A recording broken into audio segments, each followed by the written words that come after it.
হেফাজতে ইসলামের যুগ্ম মহাসচিব ও ঢাকা মহানগরীর সেক্রেটারি মামুনুল হককে গ্রেফতার করেছে পুলিশ।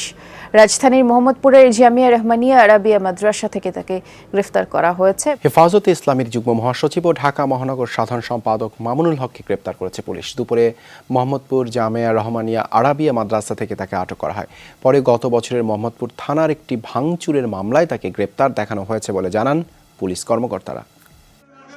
আমার পরিষ্কার কথা, আমি আমার ওয়াইফ নিয়ে একটু রিফ্রেশমেন্টের জন্য এখানে বেড়াতে এসেছি। সোনারগাঁয়ের রিসোর্ট কাণ্ডের পর থেকে নানামুখী সমালোচনার মুখে হেফাজত নেতা মামুনুল হক। সামনে মামুনুল হকের গ্রেফতার নিয়ে বিস্তারিত ব্যাখ্যা দিয়েছেন। তিনি জানিয়েছেন যে 2020 সালে মোহাম্মদপুরের ভাঙচুরের একটি মামলা যেটি মামুনুল হকের বিরুদ্ধে দায়ের করা হয়েছিল, সেই মামলায় তাকে গ্রেফতার করা হয়েছে এবং আরও বেশ কয়েকটি মামলা 2013 সাল থেকে মামুনুল হকের বিরুদ্ধে রয়েছে। সেই মামলাগুলোতেও তাকে পরবর্তীতে শোন অ্যারেস্ট দেখানো হবে। তবে তারা যেটা বলছেন যে 2020 সালের মামলার আগে থেকেই তারা মামুনুল হকের গতিবিধি এবং কর্মকাণ্ড পুলিশ নজরদারিতে রেখেছিল এবং তার প্রেক্ষিতে সেই নজরদারি শেষে তারা যখন মামলার তদন্ত করেছেন, বিভিন্ন মামলার তদন্ত শেষে তারা মোহাম্মদপুরের মামলায় একটি অকাট্য এজাহারভুক্ত আসামি মামুনুল হকের বিরুদ্ধে তারা তথ্য প্রমাণ পেয়েছেন, সত্যতা নিশ্চিত হয়েছেন তথ্য প্রমাণের, এবং নিশ্চিত হওয়ার পরেই তারা আসলে এই মামলায় তাকে গ্রেপ্তার দেখিয়েছেন। এবং আজকে দুপুর 12টার দিকে যখন তারা মোহাম্মদপুরের জামিয়া রহমানিয়া মাদ্রাসায় গিয়েছিলেন, সেখানে মামুনুল হক আত্মগোপন করেছিলেন, গা ঢাকা দিয়েছিলেন অনেকটা। সেখানে যে তারা তথ্যের ভিত্তিতে মামুনুল হকের সাথে দেখা করেন এবং দেখা করে তার বিরুদ্ধে যে অভিযোগগুলো রয়েছে সেই অভিযোগগুলো তাকে জানান এবং সেখানে মামুনুল হক তার সংশ্লিষ্টতা মোহাম্মদপুরের যে মামলাটিতে তাকে গ্রেপ্তার দেখানো হয়েছে সেই মামলার সঙ্গে তার সংশ্লিষ্টতার স্বীকার করে নিয়েছেন বলে মামুনুল হকের বিরুদ্ধে সে ঘটনা প্রাথমিকভাবে প্রমাণিত হয়েছে। আগামী তারিখ 4 সাক্ষীর জন্য এই মামলায় আমরা সাক্ষী গ্রহণ করে মামলা প্রমাণ করব। হেফাজতে ইসলামের আমির আল্লামা মামুনুল হকের বিরুদ্ধে আদালতে দাঁড়িয়ে সাক্ষ্য দিয়েছেন তার কথিত স্ত্রী জান্নাতারা ঝর্ণা। তিনি তার জবানবন্দিতে বলেছেন, আল্লামা মামুনুল হক বিগত 2 বছর যাবৎ তাকে বিভিন্ন জায়গায় নিয়ে গিয়ে জোরপূর্বক তাকে ধর্ষণ করেছে। হেফাজতে ইসলামের সাবেক নেতা ও বাংলাদেশ খেলাফত মজলিসের মহাসচিব মাওলানা মামুনুল হকের বিরুদ্ধে গ্রেপ্তারি পরোয়ানা জারি করেছেন আদালত। দীর্ঘ কারাভোগের পর গত 3 মে কারামুক্ত হন তিনি। তাহলে কি আবারও গ্রেপ্তার হচ্ছেন তিনি?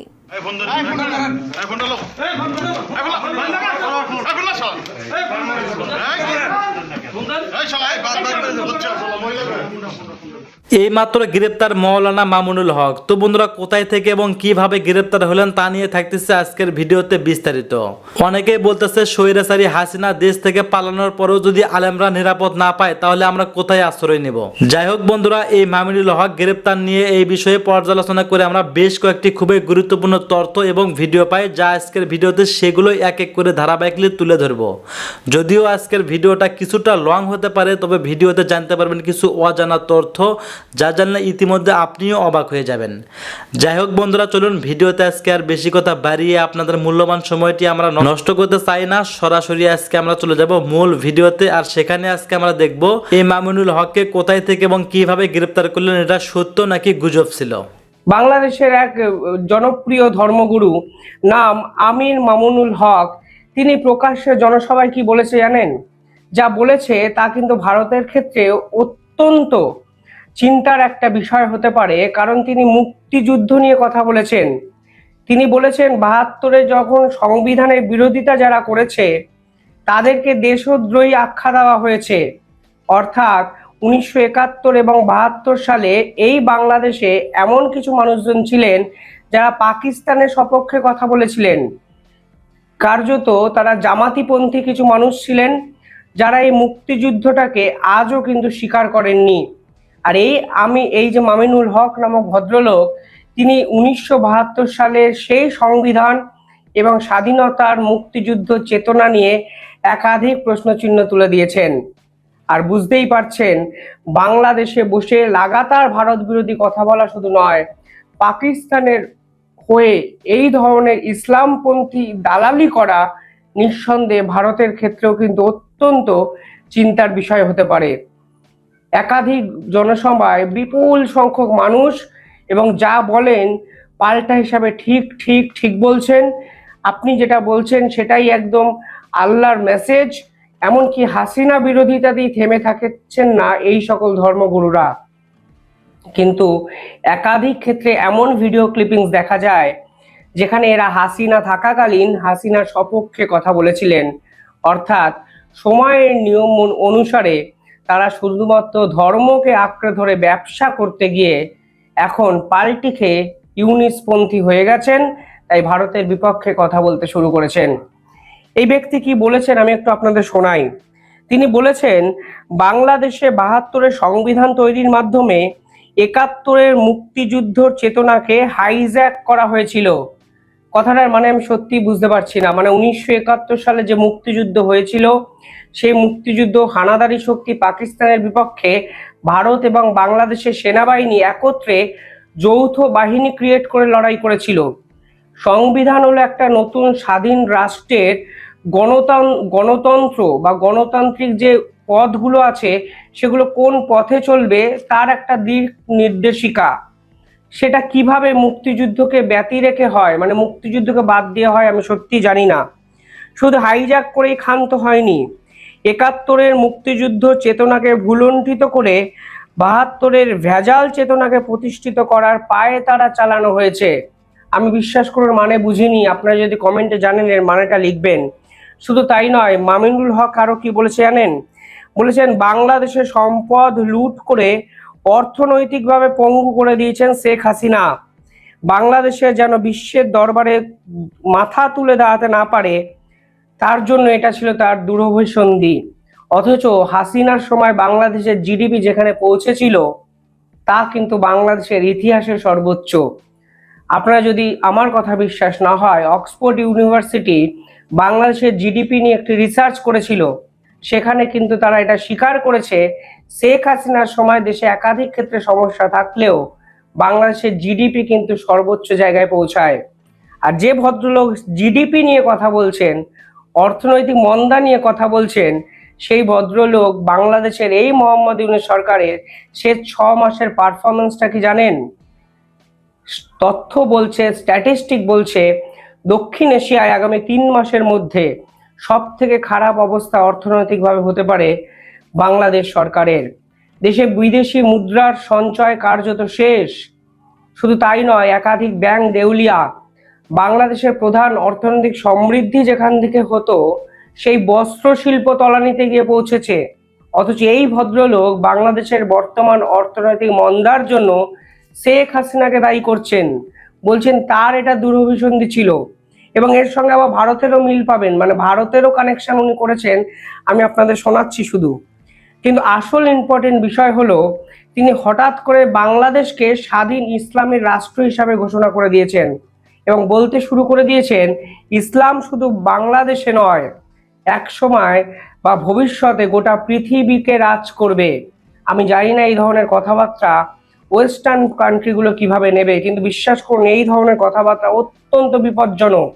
এগুলো পাকিস্তানপন্থী কথাবার্তা।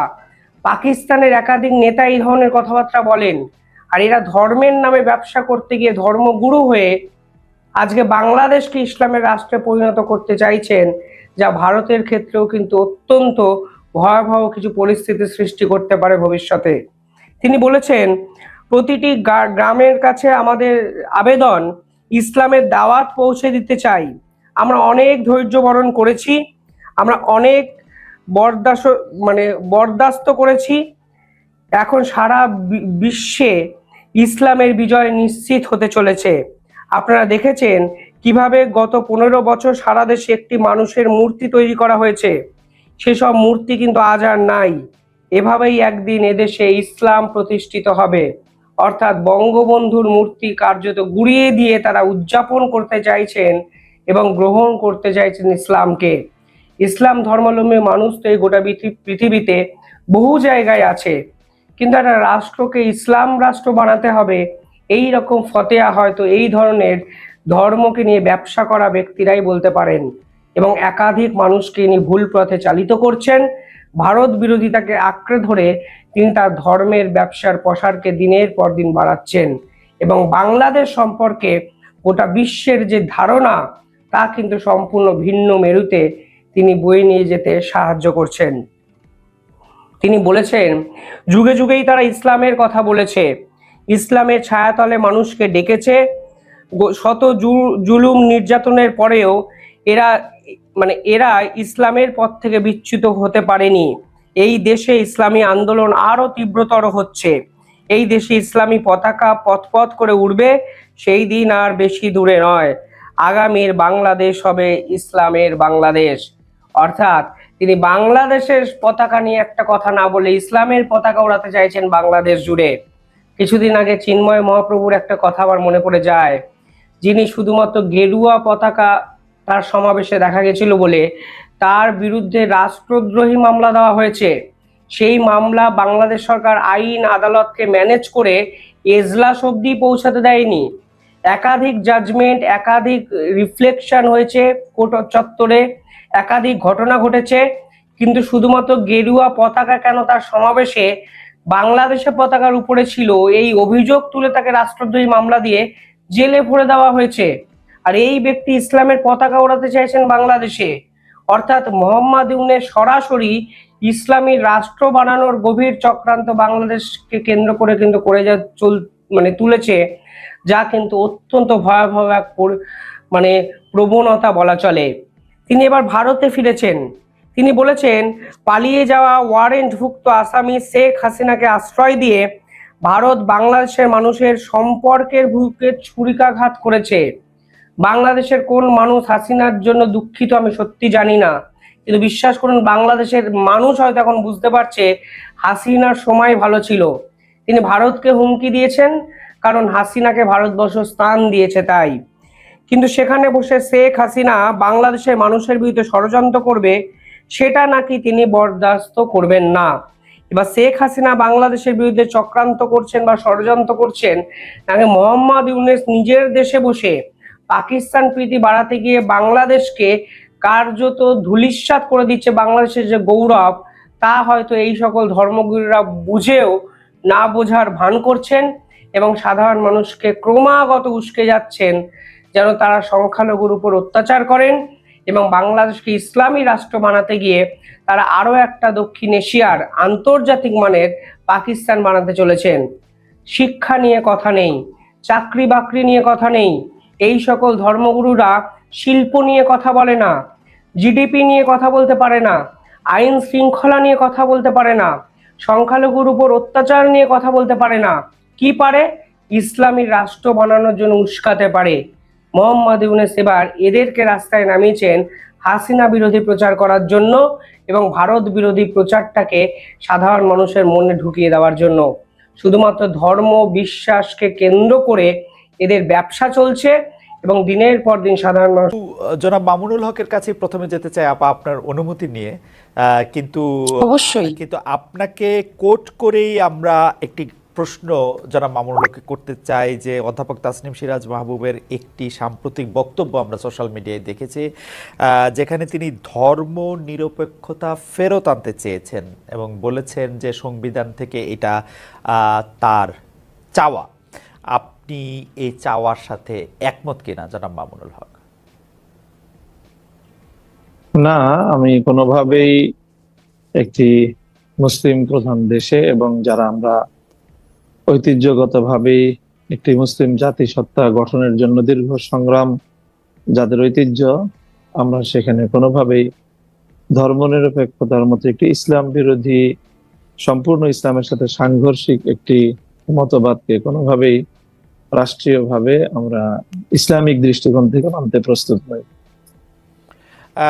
জনাব মামুনুল হক, এখানে আমাদের দুটি প্রশ্ন আপনার কাছে খুবই সরাসরি, যে আপনি তাহলে ইসলাম ভিত্তিক রাষ্ট্র এই পৃথিবীতে কোনগুলিকে মনে করেন এবং আপনি যদি বাংলাদেশ ইসলাম ভিত্তিক রাষ্ট্র হয় তাহলে কোনটাকে আপনি মডেল ধরবেন বা মনে করবেন?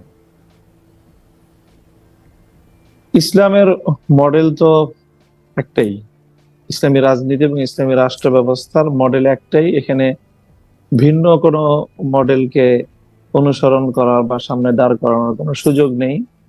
ইসলামের যে মূল সূত্র এবং ইসলামের যে মূল বুনিয়াদ কোরআন এবং সুন্নাহ, অর্থাৎ আল্লাহর কিতাব এবং আল্লাহর পক্ষ থেকে আল্লাহর কিতাবের ব্যাখ্যা প্রদান করার যে অথরিটি, যিনি পার্সন হযরত মুহাম্মদ সাল্লাল্লাহু আলাইহি সাল্লাম নবী, তার মাধ্যমে যেই আদর্শ আমরা পেয়েছি সে দুটো হলো আমাদের বুনিয়াদ, এবং তার এই দুটোর মাধ্যমে কোরআন এবং নবীর সুন্নাহর মাধ্যমে প্রাপ্ত ইসলামী যে রাজনৈতিক ব্যবস্থা, সেই ব্যবস্থার নাম হলো খিলাফা ব্যবস্থা। এবং এই খিলাফা ব্যবস্থাই ইসলাম মুসলমানদেরকে দিয়েছে, এবং অ্যাজ এ মুসলিম খিলাফা ব্যবস্থার বাইরে মুসলমানদের জন্য অন্য কোনো রাজনৈতিক বন্দোবস্ত বা রাজনৈতিক ব্যবস্থাকে অনুসরণ করার এবং এটাকে সমর্থন করার কোনো সুযোগ নেই। জনাব মামুনুল হক, আমার প্রশ্নটা ছিল যে বর্তমান পৃথিবীতে কোন রাষ্ট্র প্রপার ইসলামিক আদর্শ, বা যেটিকে আপনি বলতেছেন যে ইসলামে তার আলাদা কোনো মডেল নেই, ইসলাম তো সব একটা জায়গা থেকেই আসলে গাইডেড হবে, সেটি কোনটি অনুসরণ করতেছে এবং আপনারা কোনটি? না, আমি এই জায়গাটাই আমি খুব সচেতন ভাবেই আপনাকে যেটা বললাম, জি, সেটা হলো যে আমরা বর্তমান সময়ের জন্য আলাদা কোনো মডেলকে আমি অনুসরণীয় হিসাবে সামনে রাখতে চাই না। এটা নিয়ে অনেক সমস্যাও আছে, কোনটাকে মডেল বলবো না বলবো, এবং সেখানে বিতর্কের অনেক জায়গা আছে। আমরা খেলাফা ব্যবস্থা, যেটা 1924 সাল পর্যন্ত পৃথিবীতে বিদ্যমান ছিল খেলাফার নামে, এবং তার যে অনেকগুলো পর্যায় ছিল, খেলাফতে রাশেদা, খেলাফতে বনু উমাইয়া, খেলাফতে বনু আব্বাসিয়া এবং সর্বশেষ খেলাফতে উসমানিয়া, এইটাই ছিল ইসলামের পক্ষ থেকে প্রদত্ত রাজনৈতিক ব্যবস্থা, এবং সেই ব্যবস্থাটাই পৃথিবীতে কার্যকর ছিল বিগত প্রায় 100 বছর ধরে। মুসলিম উম্মার মতো সারা পৃথিবী ইসলাম প্রদত্ত সেই রাজনৈতিক ব্যবস্থা থেকে বঞ্চিত। সেই ব্যবস্থা আবার ফিরিয়ে আনার জন্য অনেকেই সংগ্রাম করছে, কেউ কেউ আংশিক সফল হয়েছে। এখনো পর্যন্ত বিগত 100 বছরের মধ্যে পূর্ণাঙ্গ খেলাফা ব্যবস্থা প্রতিষ্ঠার কোনো নজির পৃথিবীতে বিদ্যমান নেই।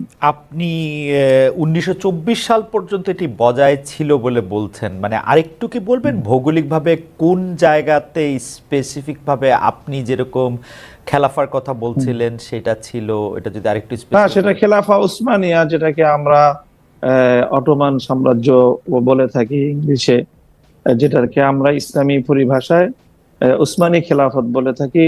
অন্যরা এটাকে উসমানী সাম্রাজ্য বলে, আমরা এটাকে সাম্রাজ্য বলি না। রাইট। উসমানী খেলাফা, যার প্রধান সর্বশেষ রাজধানী ছিল তুরস্কে, এবং তুর্কি খেলাফত বলা হয় সেটাকে, এবং সেই তুর্কি খেলাফার অধীনেই পৃথিবীর বিরাট একটা অঞ্চল, মুসলিম বিশ্ব, সেটা পরিচালিত হতো। আপনি এই ওসমানিয়া খিলাফাকে কি আপনি মনে করেন যে তারা কোরআন সুন্নাহর আদর্শ ভিত্তিক ভাবেই এই খিলাফা ব্যবস্থা করেছিল?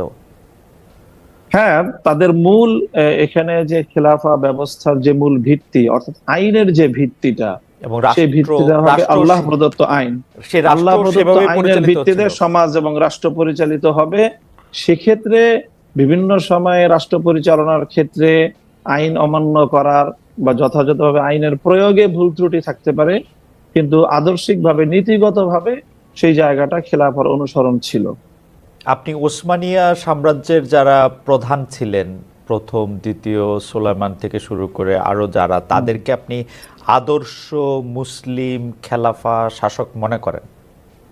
না, তাদের সকলকে পরিপূর্ণ আদর্শ মুসলিম শাসক হিসেবে আমি এখানে তাদেরকে সার্টিফাই করছি না। আমি বলছি সে সিস্টেমটার কথা, যে সিস্টেমের মূল কথা হবে, মূল বুনিয়াদ হবে যে আইন দিবেন আল্লাহ, এবং মানুষ বা শাসক আল্লাহর পক্ষ থেকে প্রতিনিধি হিসাবে মানুষকে শাসন করবে। আপনার কাছে মনে হয় তারা যে প্র্যাকটিসটা করেছেন, সেই প্র্যাকটিসটা তারা কথা যে ওইটা বলেছেন সেটা অনুসরণ করেছেন? মৌলিকভাবে অনুসরণ করেছেন। মৌলিকভাবে অনেক সময় তাদের শাখাগত কোনো বিষয়ে প্রয়োগের ক্ষেত্রে কোথাও ভুল ত্রুটি থাকতেই পারে। প্রয়োগের ক্ষেত্রে ভুল ত্রুটি এবং ন্যায় বিচারের ক্ষেত্রে তারা মানে মূল ইসলামের যে গাইডেন্স সেটা অনুসরণ করেছেন তারা। হ্যাঁ, এটা বিচার ব্যবস্থার মধ্যে পরিপূর্ণই কোরআন সুন্নাহ প্রদত্ত, আল্লাহর প্রদত্ত যে আইন, সেই আইনকে তারা ফলো করত। এবং অটোমান বা ওসমানিয়া খেলাফা যেসব জায়গাকে উপনিবেশ বানিয়েছিল তাদের প্রতি সম এবং ন্যায় ধরনের আচরণ করেছেন বলে আপনি মনে করেন? অবশ্যই। আচ্ছা, ঠিক আছে, আমরা আবার আসবো আপনার কাছে। আমরা একটু প্রফেসর তাসনিম সিরাজ মাহবুবের কাছে যেতে চাই। প্রফেসর তাসনিম সিরাজ মাহবুব, আপনি সম্প্রতি ধর্মনিরপেক্ষতা দাবিতে বক্তব্য দিয়েছেন। আপনার বক্তব্যের প্রথম অংশটার মধ্যে ছিল যে আপনি আসলে ধর্মনিরপেক্ষতা সংবিধানে চান, মানে আমি যেটি কোট করছি, এবং দ্বিতীয়টিতে আপনি বলেছিলেন যে আপনি কিছুটা ভয় পাচ্ছেন এই বক্তব্য উপস্থাপন করে যে নিরাপদে বাড়ি যেতে পারবেন কিনা। আপনার এই ভয়ের উৎস কি? অন্তর্বর্তী সরকারকে নিরপেক্ষতার পরিচয় দিতে পারছে, নাকি কোনো গোষ্ঠীকে বিশেষ সুবিধা বা কোনো গোষ্ঠীকে ভয় পাচ্ছে? আর দ্বিতীয় যে কথাটি আমি বলতে চাইছিলাম যে প্রফেসর মামুনুল হক, জনাব মামুনুল হককে আপনি শুনলেন, প্রফেসর মাহবুব, আপনি এই প্রসঙ্গে কি বলবেন? তিনি আপনার বক্তব্যের সাথে একমতই নন এবং তিনি মনে করেন যে এই দেশে যেহেতু বেশি লোক ইসলাম ধর্ম অনুসরণ করেন, ইসলাম প্রবর্তিত রাষ্ট্রই হওয়া উচিত বা গাইডেড রাষ্ট্রই হওয়া উচিত। অধ্যাপক মাহবুব। আচ্ছা, আমি যদি দ্বিতীয়টা ভুলে যাই আবার বলবেন দয়া করে। আমি উত্তর দেওয়ার আগে সবার প্রথমে আমি আমার শ্রদ্ধা কৃতজ্ঞতা জানাতে চাই সেই সব যোদ্ধাদেরকে যারা নিহত হয়েছেন, যারা আহত হয়েছেন জুলাই অভ্যুত্থানে, এবং যাদের আত্মত্যাগের ফলে আজকে আমি, আপনি, আমরা সবাই এভাবে মন খুলে প্রাণ খুলে কথা বলতে পারছি। আমরা কি ভাবছি না ভাবছি সেটা 10 জনের সাথে শেয়ার করে নিতে চাচ্ছি। তাদের এই আত্মত্যাগে না হলে আজকে আমরা এই সুযোগটা পেতাম না। আর সবার প্রথমে হলো যে আমার ওই ভিডিওটা অনেকে দেখেছেন কিন্তু ওটার কনটেক্সটটা জানেন না। ওটা বাংলাদেশ লয়ার্স ফেডারেশন বলে একটা সংগঠনের একটা গোলটেবিল বৈঠক ছিল, যেটার বিষয়বস্তু ছিল সংবিধান সংস্কার। তো ওখানে আমন্ত্রিত অতিথিদের বাইরেও এক ভদ্রলোক চলে এসেছিলেন এবং কোনোভাবে উনি মাইকটাও পেয়ে যান এবং উনি কিছু কথা বলেন যেগুলো আমার সাথে খারাপ লাগে। বিশেষ করে উনি কিছু ভাষা ব্যবহার করেন যেগুলো খুবই অশালীন ছিল। তো আমি ওখানে গিয়েছি দর্শক হিসাবে, আমার কিন্তু ওই গোল টেবিলের আমি আলোচক ছিলাম না, আমি একজন সাধারণ দর্শক হিসাবে গিয়েছিলাম। কিন্তু আমাকে মানে প্যাচে ফেলে আমাকে টেবিলে বসিয়ে দেওয়া হয়েছিল, আমি একদমই অপ্রস্তুত ছিলাম। তো উনার ওই কথাগুলি বলে উনি চলে গেছেন। তো পরে যখন আমাকে অনুরোধ করা হলো আমি ভাবলাম যে না, আমি আমার কথাগুলি বলি। কাকতালীয় ভাবে ওখানে বক্তা একজন ছিলেন রিটায়ার্ড ডিস্ট্রিক্ট জাজ, একজন ছিলেন একজন রিটায়ার্ড জাস্টিস, যারা মূল বক্তা। এর বাইরে যারা ছিলেন সংগঠক থেকে শুরু করে বিভিন্ন দলের প্রতিনিধি, সবার কথায় বার্তায় চালে চলনে কাপড়ে চোপড়ে বোঝা যাচ্ছিল যে ওনারা কোনো একটা বিশিষ্ট নির্দিষ্ট ভাবধারার বিশ্বাসী। সো এই কারণেই আমি বলেছিলাম, কারণ আপনি যখন চারিদিকে এমন সব লোক দ্বারা ঘেরা থাকবেন, আপনি বুঝতে পারছেন যে তাদের সাথে আপনার মতের 1% মিল নাই, তখন কিন্তু আপনি একটু অস্বস্তি বোধ করতেই পারেন। আমি দেখে এটা বলেছি, অনেকে হয়তো ওই পরিস্থিতির কথাই বলবেন না। তো এই কারণে আমি আয়োজকদের কাছ থেকে ইনডেমনিটি চেয়ে নিয়েছিলাম এবং ওটা পাওয়ার পরেই আমি কথা বলেছি। কেউ তো কনটেক্সটটা জানে না, কনটেক্সটটা না জানায় কেউ কিছু বুঝতে পারছে না যে ঘটনাটা কি। আর আপনার দ্বিতীয় প্রশ্নটা আরেকবার একটু বলবেন প্লিজ। সেটাই বলতে চাইছিলাম যে কনটেক্সটটা বলার জন্য অনেক ধন্যবাদ। দ্বিতীয় প্রশ্ন হচ্ছে যে অধ্যাপক তাসনিম সিরাজ মাহবুব, আপনার সঙ্গে আসলে যারা মামুনুল হক একমত হন নাই যে ধর্মনিরপেক্ষতা একটা রাষ্ট্র দরকার, বরং বা রাষ্ট্রের মধ্যে ধর্মনিরপেক্ষতা বিষয়টা থাকা দরকার। তিনি মনে করছেন সেটা ইসলামের সাথে সাংঘর্ষিক। ইসলামের মধ্যে এই একটা প্রপার গাইডেন্স আছে, যে গাইডেন্সের মধ্যে দিয়েই ইসলামে যারা ফলো করেন তারা চলতে হবে, রাষ্ট্র তার বাইরে না। আসলে তারা যে রাষ্ট্র গঠন করবেন সেটা তার মধ্যে দিয়ে চলতে হবে। এবং তিনি উদাহরণ দিতে গিয়ে বলেছেন যে 1924 সাল পর্যন্ত, যতদিন ওসমানিয়া সাম্রাজ্য, যেটাকে ওনারা খেলাফা বলছেন, সেইটার মধ্যে তিনি ছিলেন, ততদিন পর্যন্ত এটা ছিল। বাকি সময়ের মধ্যে ওনারা এটা প্রতিষ্ঠা করতে চান আবারও। আপনার মতামত শুনতে চাই। আসলে রাষ্ট্র ধর্মটা তো অনেক বড় একটা বিষয়। আমি খুব মানে সহজ ভাষায় বলার চেষ্টা করব। আমার সীমিত জ্ঞানে আমি যতটুকু জানি ইসলাম আমাদেরকে শেখায় পরমত সহিষ্ণুতা। সবাই নিজের নিজের ধর্ম পালন করবে, আমি তাকে বাধা দেব না, আমি তাকে জোরও করব না, অথবা আমি তাকে ফলো করতে যাব না। ইংরেজিতে একটা কথা আছে, এগ্রি টু ডিসএগ্রি। আপনাকে আমি কথা বলার সুযোগ দিব, আপনার কাজ আপনি করবেন, আমার কাজ আমি করব, শান্তিপূর্ণ সহ অবস্থান হবে। কিন্তু যখন আপনি রাষ্ট্রধর্মকে ইসলাম অথবা যে কোনো একটা ধর্ম বলে আপনি বিরুদ্ধার্থ করে দেবেন, তখন ওই দেশে অন্য যারা বসবাস করে, যারা এই নির্দিষ্ট ধর্মটির অনুসারী নয়, তারা যদি ইনসিকিউর ফিল করে, আমরা কিন্তু তাদেরকে দোষ দিতে পারি না। এবং আমি বড় হয়েছি একটা জেলায় যেখানে যেটা হিন্দু মুসলিম সম্প্রীতির জন্য বিখ্যাত, সেটা হলো সিলেট। আমরা ছোটবেলা হিন্দুদের সাথে মিশেছি, তারা তাদের মতো করেছে, আমরা আমাদের মতো করেছি, কোনোদিন কোনো দাঙ্গা হাঙ্গামা এগুলি হয়নি। সময়ের সাথে সাথে পরিস্থিতি বদলে গেছে। আমি ৭১-এ অনেক ছোট ছিলাম, ৭৫টা আমার মনে আছে। ৭০-এর শুরুর দিকে আমি কিন্তু এইটা নিয়ে এমন কোনো মানে আমি যখন স্কুলে পড়ি 9-10 এরকম, ৭০-এর শেষের দিকে এটা কোনো ইস্যু ছিল না। তারপরে যখন সংবিধানে বিসমিল্লাহির রহমানির রহিম যোগ করা হয়, তখন একটু ভুরুটা অনেকে তুলেছেন, কিন্তু তাতে কোনো সমস্যা হয়নি। কিন্তু যখন রাষ্ট্রধর্মকে অফিসিয়ালি মানে ইসলামকে অফিসিয়ালি রাষ্ট্রধর্ম করা হয়েছে, তখন থেকেই যারা অমুসলিম তাদের মধ্যে একটা ভয় কাজ করে। এবং আগে শুনতাম অনেকেই বলতো যে আরে এ তো ইন্ডিয়াতে এক পা দিয়ে রেখেছে, সুযোগ পেলেই চলে যাবে, এখানে বসে লেখাপড়া করছে, চাকরি বাকরি করছে, টাকা পয়সা জমিয়ে চলে যাবে। এই সংখ্যাটা আগে খুব একটা বেশি ছিল না। আমার ডোমেস্টিক হেল্পদের মধ্যে আমার ড্রাইভার হিন্দু, আমার মালি হিন্দু, এবং আমি দেখি বিশেষ করে আমার মালি ৮-১০ বছরের বাচ্চা, সে তার ছেলেকে ইন্ডিয়াতে পাঠিয়ে দিয়েছে। তারা এখানে খুব ইনসিকিউর ফিল করে।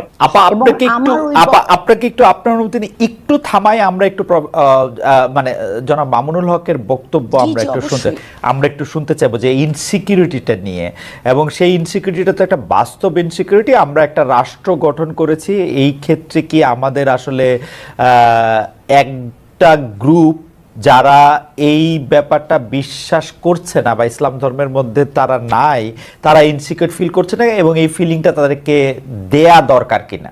আপা যে ইনসিকিউরিটিটার কথা বলছেন জনাব মামুনুল হক। হ্যাঁ, এই যে অনিরাপত্তার কথা বা ইনসিকিউরিটির যে প্রশ্ন আসছে, এটা আসলে মূলত ইসলাম এবং ইসলামের যে রাজনৈতিক ব্যবস্থা বা ইসলামী যে রাষ্ট্র ব্যবস্থা, এই ব্যবস্থা সম্পর্কে মানে অনেকের না জানা থাকা বা একটা ভুল ধারণা থেকেই আমার মনে হয় এই ধরনের মনোভাব তৈরি হয় বা একটা আশঙ্কা তৈরি হয়।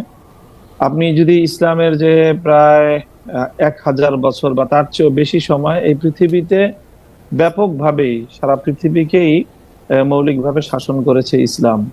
এরপরে গত ৫০০ বছর ধরে হয়তো পশ্চিমা বিশ্বের যে উত্থান, সেই সময়টা থেকে ইসলাম সারা পৃথিবী থেকে একেবারে যে শাসনের যে জায়গা, সেখান থেকে তারা ২ নম্বরে চলে গিয়েছে ইসলাম ধর্ম বা মুসলমানরা।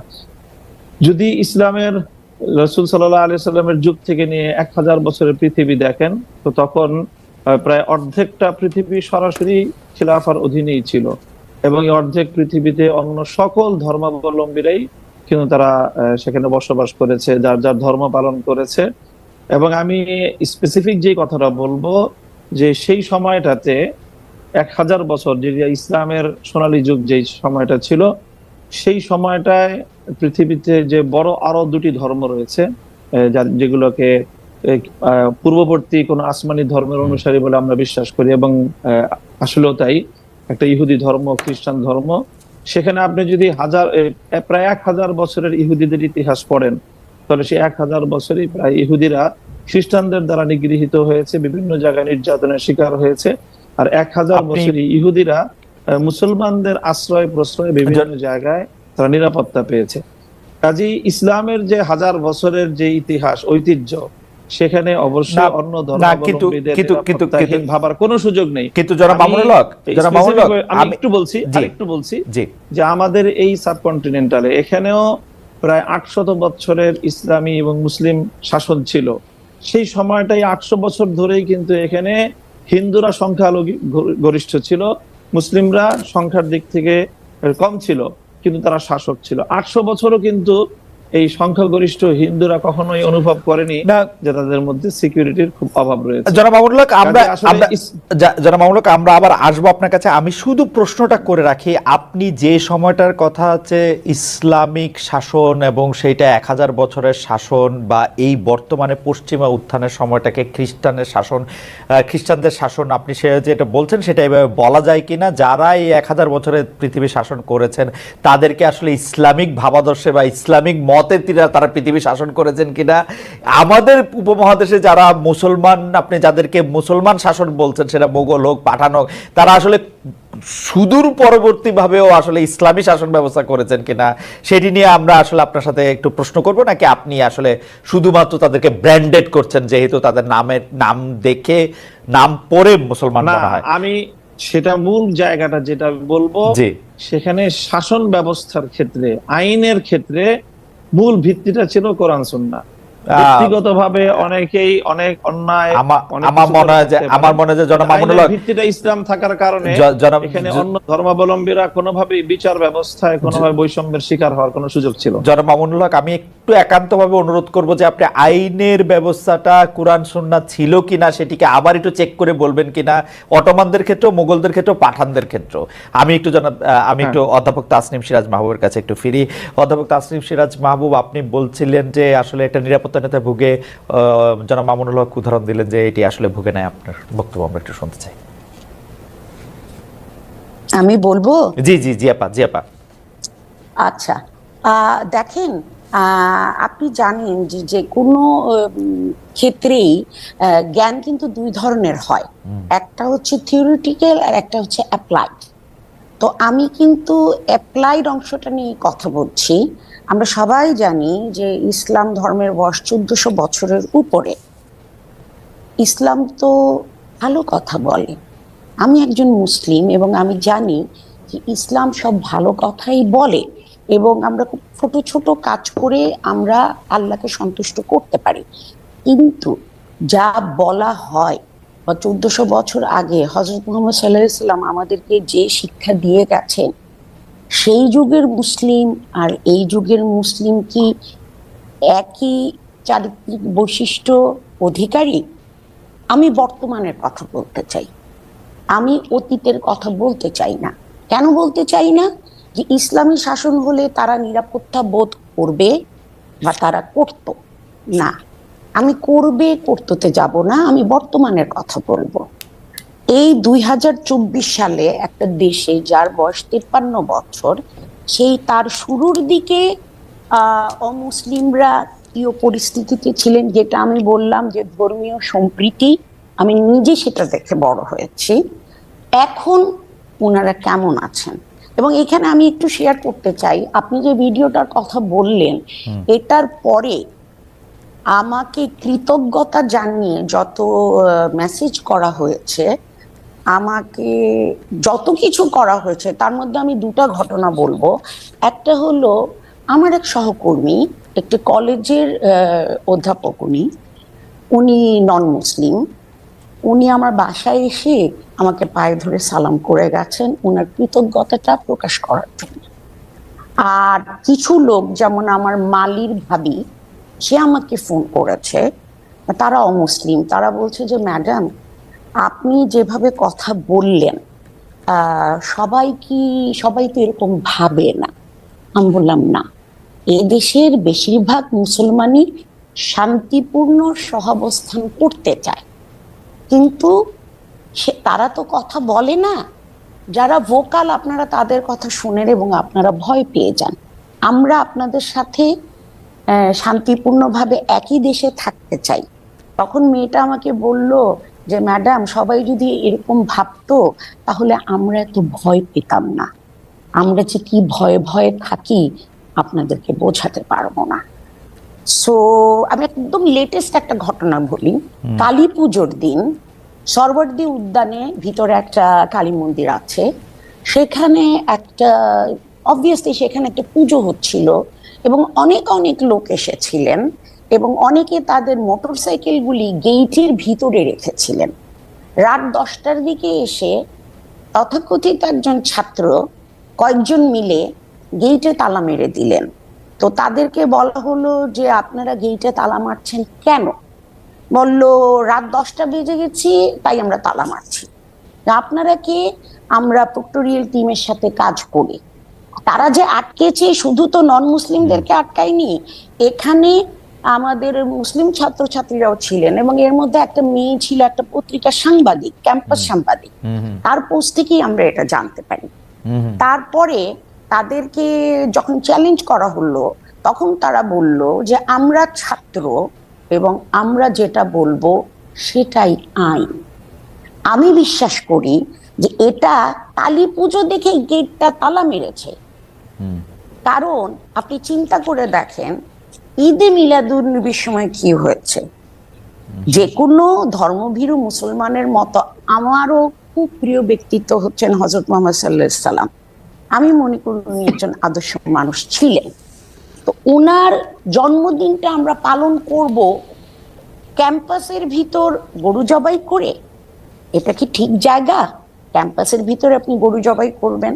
আর একদিকে আপনি আপনাদের অনুষ্ঠান হলে, আপনাদের বলতে আমি মিন করছি এই ছাত্রদের, তারা তাদের গরু কেটেও, গরু কাটুক খাসি কাটুক সেটা ইস্যু না, তারা এখানে আনন্দ ফুর্তি করছে। আর যখন অমুসলিমরা তাদের একটা অত্যন্ত গুরুত্বপূর্ণ পুজো তো অনেকই আছে, সেই পুজো করতে এসেছে তারা মোটরসাইকেল গুলি এখানে রেখেছে, আপনারা গেট বন্ধ করে দিলেন। তার মানে কি? যে অমুসলিম তার সাথে আপনি গায়ের জোর দেখিয়ে এটা করছেন। আপনি তো কোনো মুসলিমের সাথে এটা করতে যাবেন না। আবারও মুসলমান হয়েও আমি গিয়ে যদি বলতাম যে ক্যাম্পাসের মধ্যে এটা করো না, তাহলে আমার অবস্থা খারাপ হয়ে যেত। নিরাপত্তাহীনতার যে বোধটা, জি, এই ধরনের ঘটনা থেকেই সেটার জন্ম হয়। আপা আপনাকে অনেক ধন্যবাদ। আপা একদম স্পেসিফিক উদাহরণ দিয়েছেন জনাব মামুনুল হক। আমরা গত 3 মাসে কিন্তু আরো কিছু ঘটনা খবর পেয়েছি যেখানে রাস্তায় চলাচলরত নারীরা আক্রান্ত হয়েছেন, পোশাক নিয়ে নারীদের কটূক্তি করা হয়েছে বা হচ্ছে। এসব ঘটনায় আপনাদের ক্ষেত্রে আপনাদের সমর্থন কি আছে? অনেক ক্ষেত্রে তৌহিদি জনতার কথা বলা হয়েছে।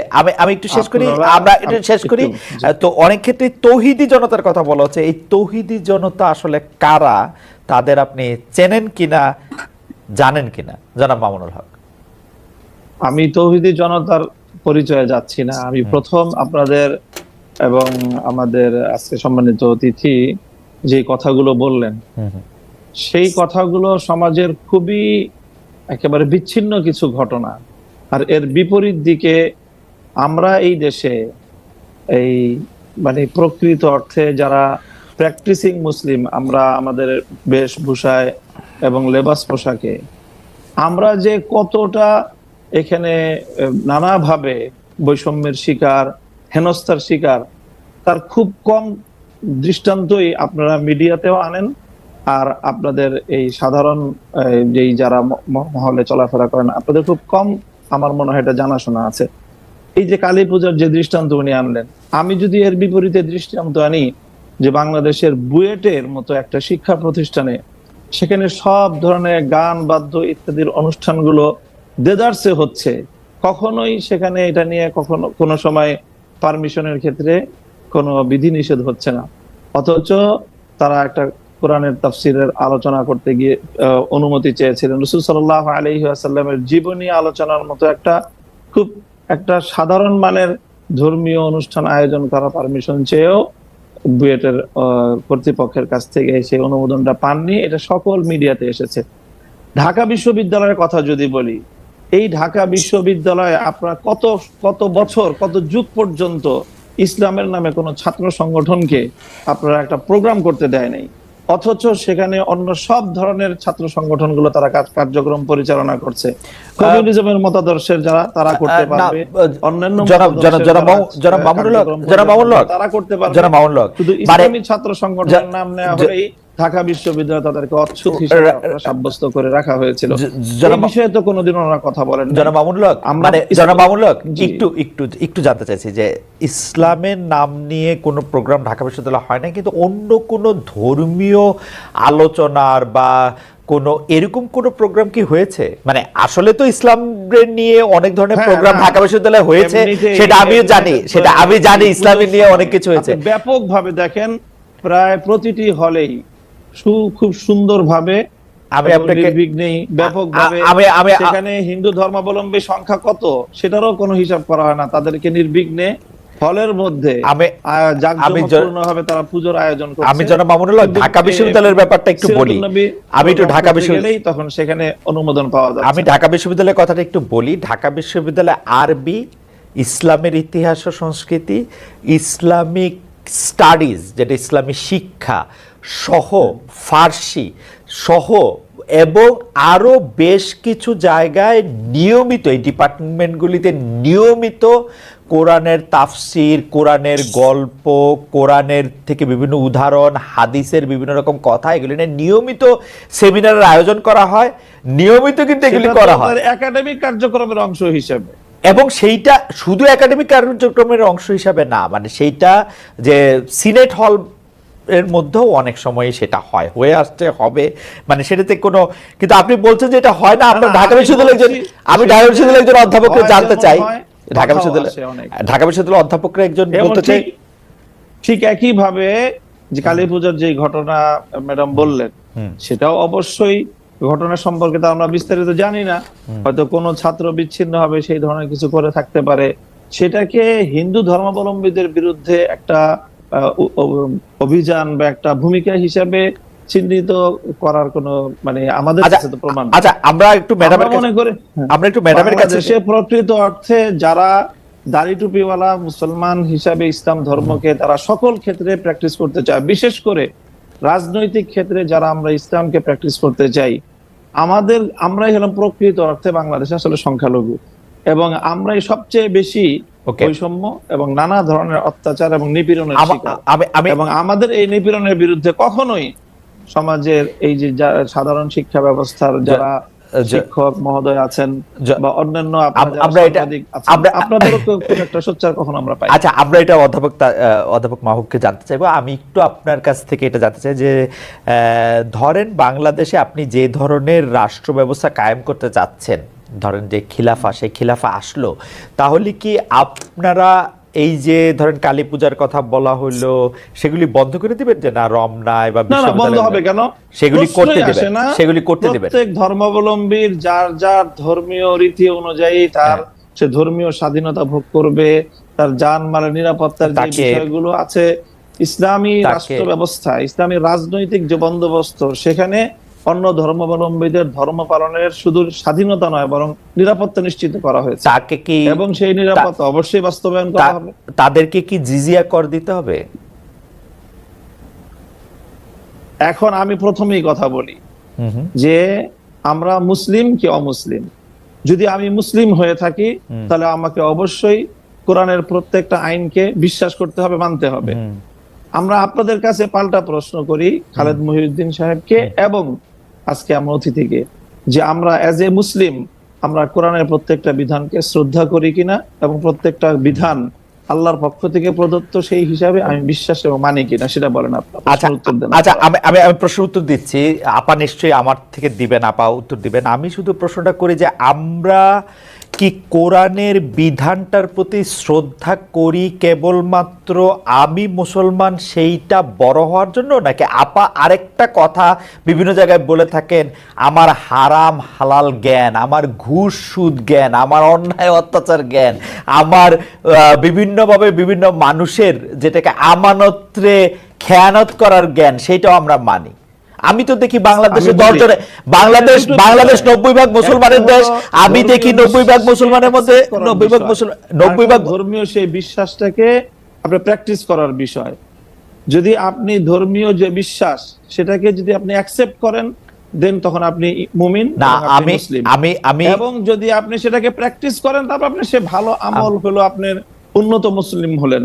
কিন্তু আমাদের প্র্যাকটিস এই যে কোনটা, প্রশ্নটা প্র্যাকটিস যেটা কোনটা আপনি গুরুত্বপূর্ণ, বললেন, প্র্যাকটিস যে কোনটা জিজিয়া গুরুত্বপূর্ণ, কর দিবে কিনা, রাইট, প্র্যাকটিস আপনাদের কোনটা, এই প্রশ্নের আমি বলি একটু শুনেন। জি, জিজিয়া কর দিবে কিনা, জিজিয়া করটাকে স্বাভাবিকভাবে যেটাভাবে উপস্থাপন করা হয় যে এটাকে খুব একটা জুলুম এবং অন্যায় এবং ইসলামের একটা বৈষম্যপূর্ণ বিধান হিসাবে আপনারা আখ্যায়িত করার আপনার প্রশ্নের টোনের মধ্যেই কথাটা রয়েছে। জিজিয়া কর এটা হলো মুসলমানদের কাছ থেকে জাকাত নেওয়া হয়, সেই জাকাত হলো তাদের অর্থনৈতিক রাষ্ট্রীয় যেই আপনার এই সোর্স, সেই সোর্সের এখান থেকে একটা ইনকাম। ঠিক তেমনি ভাবে অমুসলিমরা জাকাত দিবে না, তারা জাকাতের পরিবর্তে তারা জিজিয়া এবং কর দিবে, এবং এই জিজিয়া করের বিনিময়ে তারা তাদেরকে রাষ্ট্র সব ধরনের নিরাপত্তা এবং তাদের যে সার্ভিস গুলো দিবে, এটাকে আমরা সার্ভিস চার্জ বলতে পারি আসলে মূলত জিজিয়া কর। ওকে, অধ্যাপক মামুনুল হক, সরি, অধ্যাপক তাসনিম সিরাজ মাহবুবের কাছে আমি একটু আসবো। আমি শুধু জানতে চাইছিলাম যে জাকাত যেমন একটা নির্দিষ্ট পরিমাণ ধন সম্পত্তি থাকলে সেই নির্দিষ্ট পরিমাণ ধন সম্পত্তির উপর ভিত্তি করে জাকাত দেওয়াটা যে জিজিয়া করো কি তাই? জিজিয়া কর হলো একটা চুক্তির ভিত্তিতে এবং যৌক্তিক পরিমাণে, মানে একটা লোক পক্ষ থেকে নির্ধারণ করা হয় যে মাথা পিছু সবার জন্য, কোন পর্যায়ে কতটুকু সামর্থ্য থাকলে কতটুকু দিবে, এবং সামর্থ্যের বাইরে যদি কারো উপরে জিজিয়া কর আরোপ করা হয় তাহলে সেক্ষেত্রে কোরআন এবং হাদিসে সুস্পষ্টভাবে রাষ্ট্রকে নিষেধ করা হয়েছে, এবং যে এই আইন করবে একজন ব্যক্তির উপর সামর্থ্যের বাইরে যদি তার কাছ থেকে সার্ভিস চার্জ নেওয়া হয়, জিজিয়া কর নেওয়া হয়, তাহলে সেই আইন বলবৎ করা যাবে না। ইসলামিক স্পষ্টই বিধান রয়েছে। ইসলামের মধ্যে কোনটা বেশি গুরুত্বপূর্ণ, অমুসলিমদের সাথে সেরকম একটা চুক্তি করা, আমরা এই প্রশ্নের উত্তর আপনার পরে আসছি, যে অমুসলিমের কাছে একটা চুক্তি ঠিক করা, নাকি হচ্ছে যে চুরি, ডাকাতি, ঘুষ, সুদ, বিগত সরকারের বিরুদ্ধে যেসব দুর্নীতির অভিযোগ আছে, আমরা ব্যাংক লুট সেগুলি, তারপর হচ্ছে যে কোনো অন্যায়ের কাছে মাথা স্বীকার করা, দুর্নীতি করা, কোনটা বেশি গুরুত্বপূর্ণ সেটা আপনার কাছ থেকে শুনবো। আপনারা কেন এগুলির থেকে ওগুলি সামনে আনেন কিন্তু বেশি একটা গুরুত্ব আমরা দেই না কেন, সেটাও আমরা আপনার কাছ থেকে শুনবো। অধ্যাপক তাসনিম সিরাজ মাহবুব, জনাব মামুনুল হক কিন্তু একদম স্পেসিফিকলি বললেন যে তারা সবচেয়ে বেশি নিগ্রহের শিকার, তাদেরকে দেখলে যখন বোঝা যায় যে তারা এক ধরনের সিম্বলের মধ্যে আছেন, সেটা টুপি, দাড়ি, এবং যখন তাদেরকে বোঝা যাচ্ছে তারা যখন ইসলামের হয়ে রাজনীতির কথা বলছেন, তাদেরকে শুধু উনি এই শব্দটা বলছেন যে তারাই নিজেদেরকে সংখ্যালঘু মনে করছেন, কারণ তাদেরকে এই অধিকার দেওয়া হচ্ছে না। সেটা ঢাকা বিশ্ববিদ্যালয়ে অধিকার দেওয়া হচ্ছে না, বিশ্ববিদ্যালয়গুলি বলছে না, সাংবাদিকরা অ্যাড্রেস করছে না। আপনার কি মনে হয়, আপনার মত শুনবো। কিন্তু আমরা একটা দর্শক জরিপের কথা আপনাকে একটু শোনাই, যে আমরা দর্শকদের কাছে জানতে চাইছিলাম যে বিচারের আগে আওয়ামী লীগের রাজনীতি করার অধিকার নেই, জুলাই আন্দোলনকারীদের এই অবস্থান সমর্থন করেন কিনা। শতকরা 68% এই অবস্থান সমর্থন করেছেন আমাদের দর্শকদের মধ্যে, শতকরা 32% সমর্থন করেন নাই। আমাদেরকে ভোট দিয়েছেন 62,000 ভোটার। আপা, আপনার কাছে একটু আসি। উনি একদম স্পেসিফিক প্রশ্ন করেছেন যে যাদের দাড়ি টুপি আছে, যারা ইসলামী আকীদা মানছেন সংস্কৃতিগতভাবে, তাদেরকে স্পেস কম দেওয়া হচ্ছে, যার জন্য নিজেকে সংখ্যালঘু বলছেন। আপনার মতামত একটু শুনতে চাই। যাক, শেষ পর্যন্ত ফ্লোরটা পেলাম। আমি তো ভেবেছি আমি আর কথা বলার সুযোগই পাবো না। আমি শুরু থেকে শুরু করি। প্র্যাকটিসিং মুসলিম উনি বলেছেন, উনাকে উনি আইডেন্টিফাই করেছেন, আমিও আমাকে প্র্যাকটিসিং মুসলিম হিসাবে আইডেন্টিফাই করি। আমাদের দেশে উনি পোশাকের রেফারেন্স দিয়েছেন, আমাদের দেশে আমি এরকম অনেক তথাকথিত ধর্মীয় লোককে চিনি, তারা শুধু দাড়ি টুপি না, তারা আরব দেশের যে পোশাকটা যেটা ওই আবহাওয়ার জন্য মানানসই, ওনারা বাংলাদেশে পড়েন দেখানোর জন্য যে ওরা কত ধার্মিক। এরকম প্রচুর লোককে আমি চিনি যে তারা সারা জীবনে বেতন পেলে যে টাকা হতো, মনে করেন যে সারা জীবনে উনি বেতন পেতেন হয়তো 3 কোটি টাকা, উনি 6 কোটি টাকার বাড়ি কিনে ফেলেছেন। এবং এরকম অসংখ্য উদাহরণ আমি দিতে পারবো। সো পোশাকে আশাকে আলোচনায় নাই গেলাম, আমার মনে হয় সেটাই সেফার। আর উনি ঢাকা বিশ্ববিদ্যালয় বা বুয়েট সম্পর্কে যে মন্তব্যগুলি করেছেন, আমার মনে হয় উনি কোনো পাবলিক বিশ্ববিদ্যালয়ে পড়াশোনা করেননি বা যাওয়ার সুযোগ হয়নি, তাই উনি সেটা জানেন না। খালেদ সাহেব যে ভাষা ডিপার্টমেন্টগুলির কথা বললেন, সেটার সাথে পার্সিয়ানও আছে, ফার্সির কথা বলেছেন, জি। আর পার্সিয়ান আছে, কিন্তু ওদিকে আবার সংস্কৃত ডিপার্টমেন্ট আছে।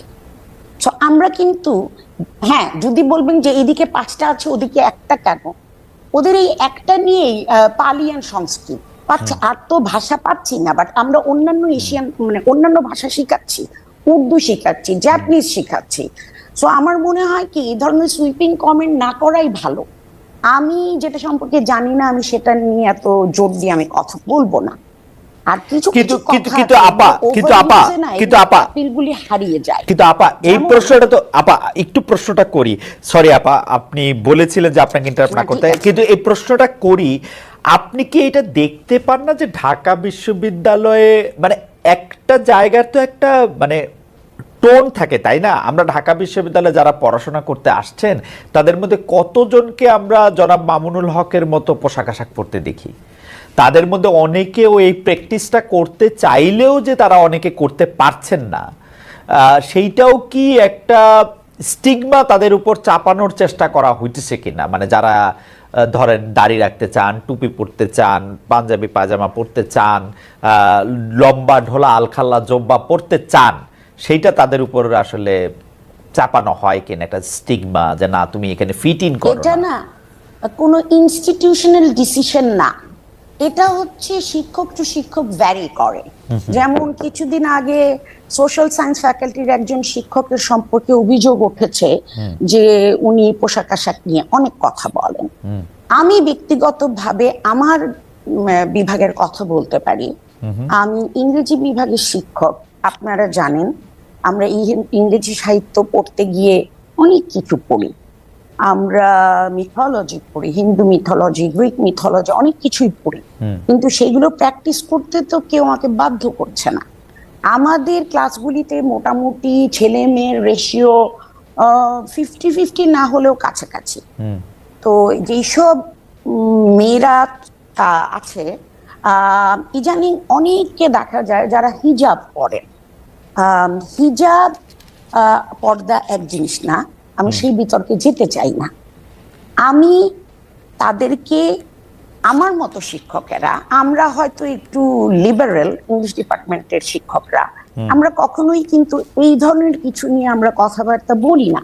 কারণ একজন কি পোশাক পরবে, কোন ধর্মে বিশ্বাস করবে, এটা তার ব্যক্তিগত ব্যাপার।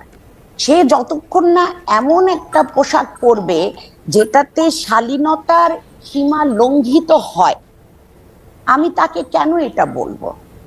আমাদের স্টুডেন্টরা জিন্স পরে আসছে, টি শার্ট পরে আসছে, আলখেল্লা পরে আসছে, বোরখা পরে আসছে, এবং আপনারা হয়তো জানেন না ইংরেজি বিভাগে এখন প্রচুর মাদ্রাসার ছেলে পড়ে, প্রচুর। একবার আমার ক্লাসে প্রায় 40 জনের মতো স্টুডেন্ট ছিল এবং তার 30-35% ছিল মাদ্রাসা ব্যাকগ্রাউন্ডের। এবং অনেকে শুনলে আরো অবাক হবেন যে ইদানিং আমি বুঝতে পারি আমার অভিজ্ঞতা থেকে যে মাদ্রাসা শিক্ষা তো ইংরেজির উপর অনেক জোর দেওয়া হয়, কারণ ইংরেজি বিভাগে আসা কিন্তু চারটিখানি কথা নয়, আর অনেকের সাথে কম্পিট করে আসে। রাইট। তো এতে আমি অনেক খুশি যে ওনারা শিক্ষার এবং বিশেষত ইংরেজি শিক্ষার গুরুত্ব বুঝতে পেরেছেন।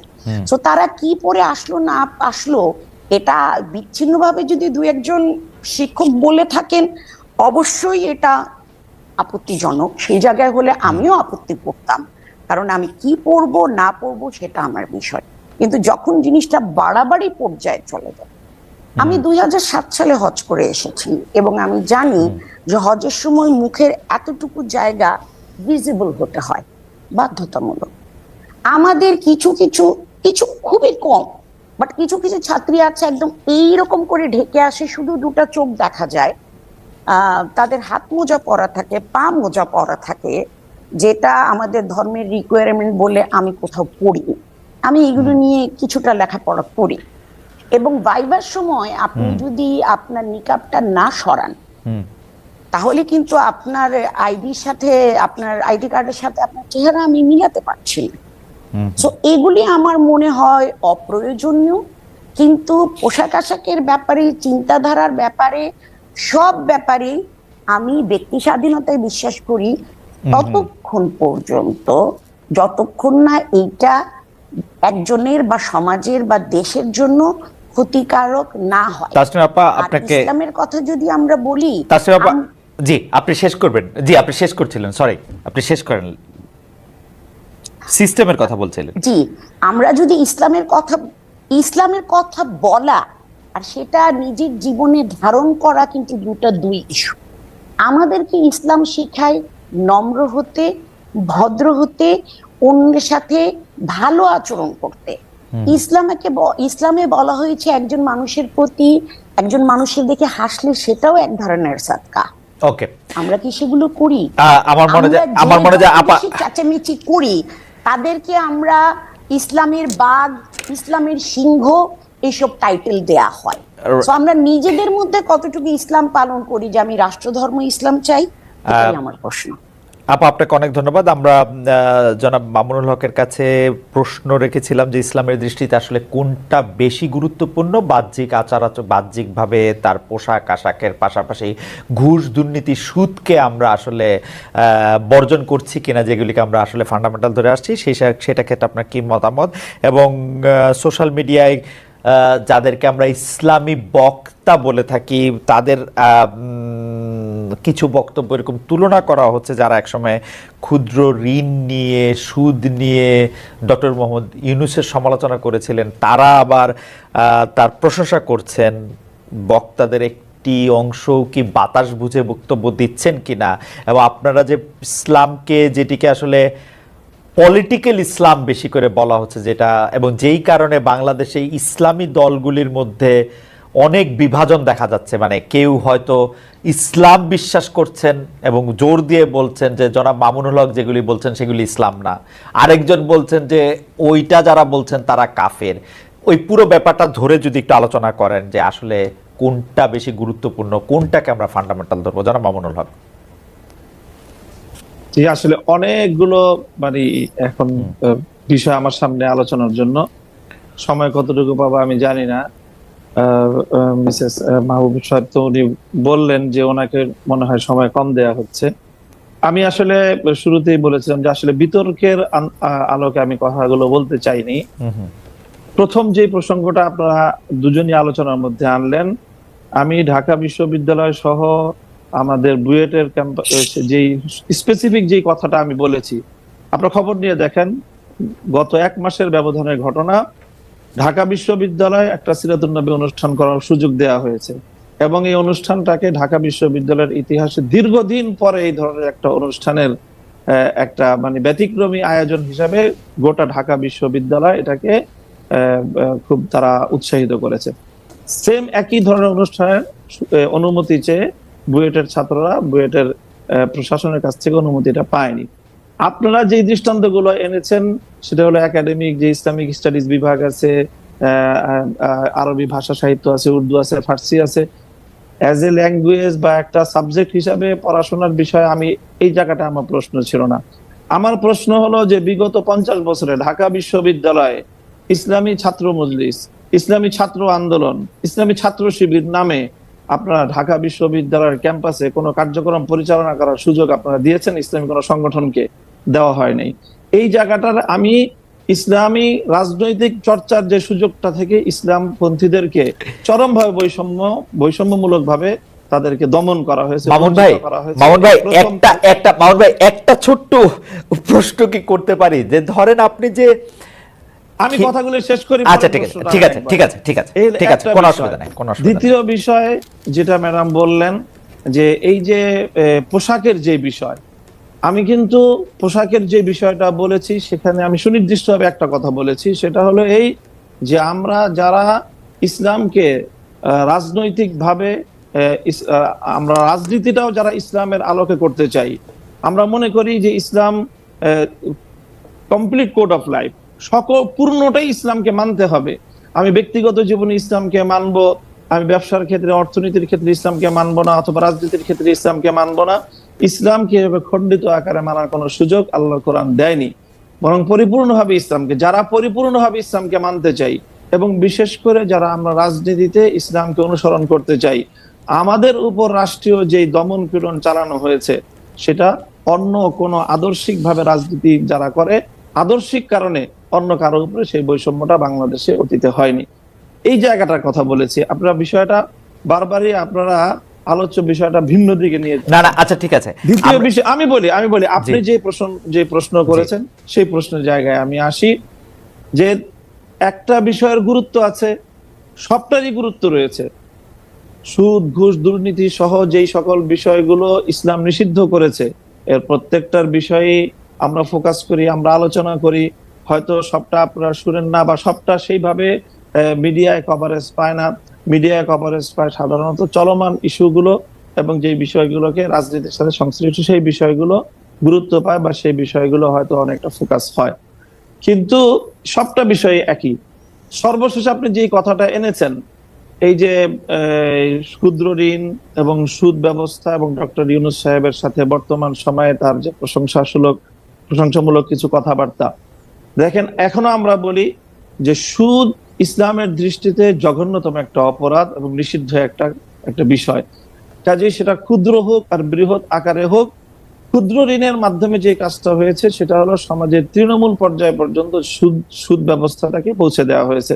সেই জায়গাটা থেকে আমরা অতীতেও সমালোচনা করেছি, আজও ডক্টর ইউনূস সাহেবের সমালোচনা করছি, ভবিষ্যতেও আমরা সেই জায়গা থেকে, ইসলামের জায়গা থেকে, যদি আমি মুসলিম হয়ে থাকি আমাকে সেই সুদ ব্যবস্থার বিরুদ্ধে আমাকে কথা বলতেই হবে। সুদ ব্যবস্থার প্রবর্তক হিসাবে এবং ক্ষুদ্র ঋণের মাধ্যমে সুদকে তৃণমূল পর্যায়ে পর্যন্ত পৌঁছে দেওয়ার জন্য আমরা ডক্টর ইউনূস সাহেবের সমালোচনা ভবিষ্যতেও করব। তবে তিনি একটা জায়গায় ভুল করেন, একটা জায়গায় সমালোচনার পাত্র, তাই বলে ওনার সব কাজই যে সমালোচনার যোগ্য সেটা নয়। তিনি দেশের অন্যান্য ক্ষেত্রে একটা দেশকে সামনের দিকে অগ্রসর করার ক্ষেত্রে এবং দেশের বর্তমান সংকট, মামুন ভাই আপনার বক্তব্য পরিষ্কার, নেতৃত্ব দিতে পারছেন। মামুন ভাই আমি একটু প্রশ্নটা করি যে আপনি ইসলাম নিয়ে যারা রাজনীতি করছেন তাদের পরিপূর্ণ রাজনীতি, কিন্তু আপনি ধরে নেন যে আমরা সাধারণ বাংলাদেশের মানুষ আমরা ফলো করতে চাই আপনাদের আলেমদের, কিন্তু আমরা তো স্পষ্ট দেখতে পাচ্ছি যে আপনারা ঈদে মিলাদুন্নবী করবেন কি করবেন না সেটা নিয়ে দুই পক্ষ, তিন পক্ষ, বহু পক্ষ, 100 পক্ষ দাঁড়িয়ে গেছে। আমি শেষ করি, এটি নামাজ কিভাবে পড়া হবে কি পড়া হবে না সেটি আপনারা আসল ইসলাম নাকি চরমনাই আসল ইসলাম, আসল ইসলাম কি আসলে আটরশি, আসল ইসলাম কি আসলে মাওলানা রাজ্জাক সাহেব, এইটা নিয়ে তর্ক ছাড়া তো আমি আর কোনো কিছু দেখি না। আরেকটা প্রশ্ন আমাদেরকে আপনার জন্য করেছেন, উনিও একজন আলেম, উনি বলেছেন যে খ্রিস্টান শাসন বলতে কি বোঝাচ্ছেন, তারা কি বাইবেল অনুসারে শাসন করছেন, এখন আমেরিকা ইউরোপ যে শাসনে চলছে সেটা খ্রিস্টান ধর্মের শাসন কিনা, সৌদি আরবে যা চলছে তা ইসলামী শাসন কিনা, সৌদি আরবে ছাত্র সংগঠন করার অনুমতি রয়েছে কিনা। আমি আপনার কাছ থেকে একটু খুবই ক্ষমা চেয়ে নিয়ে 2 মিনিটে একটু শেষ করতে বলছি, আমার একটু টাইম কনস্ট্রেন্ট আছে। প্রথম প্রশ্নটা আবার বলেন তো একটু।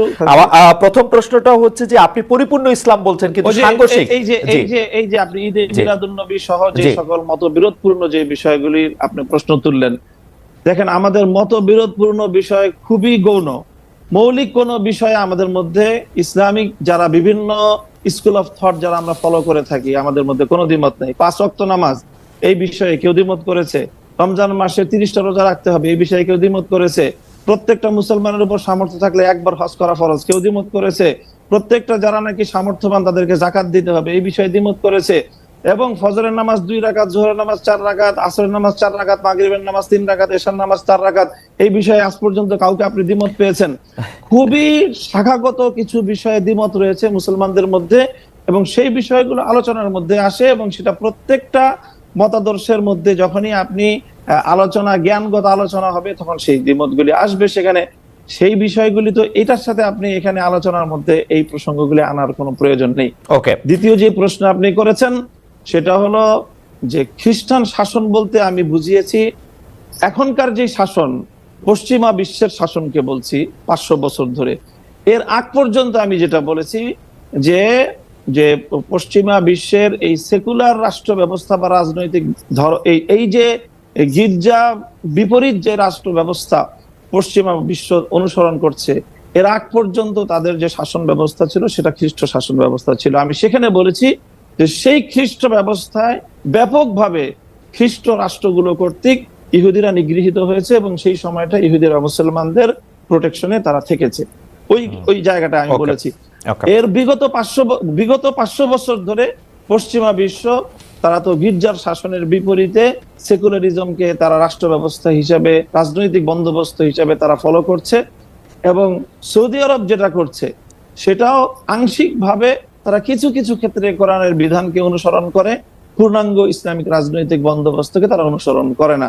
কাজে সৌদি আরব আমাদের কোনো মডেল না, সেটাকে দিয়ে আমাদের কাছে প্রশ্ন করলে আমরা সেখানে সরি বলা ছাড়া আমাদের কোনো উপায় নেই। জনাব মামুনুল হক, আপনাকে ধন্যবাদ, আপনি খুব কম সময় বলেছেন। আমি আবারও প্রশ্নটি করে রাখি, আপনি যেগুলিকে সামান্য বিরোধ বলছেন, আমরা কিন্তু সেগুলিকে সামান্য বিরোধ দেখছি না। আমরা দেখেছি যে আপনার মনে থাকবে জনাব নুরুল ইসলাম ফারুকী খুন হয়েছিলেন প্রাইসিমালের কারণে, তাকে জবাই করে হত্যা করা হয়েছিল।